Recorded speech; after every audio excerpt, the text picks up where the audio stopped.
কোনো ফরম্যাটেই স্বস্তিতে নেই বাংলাদেশ দল, এমনকি লড়াই করতেও ব্যর্থ হচ্ছে টাইগাররা। এমন পরিস্থিতিতে এক পশলা স্বস্তি হয়ে এসেছে যেন এক জয়।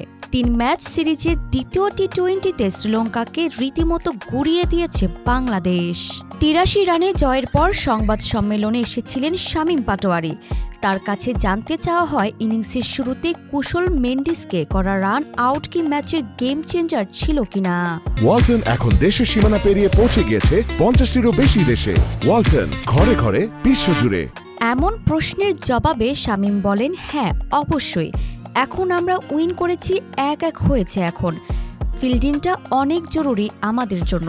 এটা আসলে বেশি খুশি হওয়ার কিছু নেই, প্রতিদিনই এটা আমার জব। পরে সিরিজ জেতার লক্ষ্যের কথা জানিয়ে শামীম জানান, অবশ্যই ওয়ানডে সিরিজে আমরা হেরে গেছি, এখন ১-১ আছে, সিরিজ জেতার সুযোগ আছে আমাদের।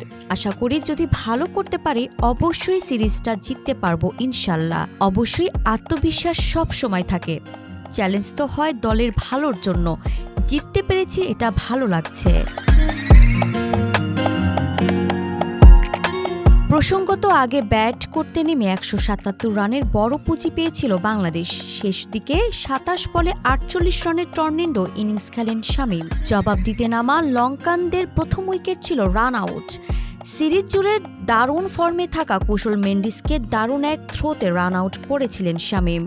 বোলারদের বোলিং নৈপুণ্যে মাত্র ৯৪ রানে অল আউট হয় শ্রীলঙ্কা।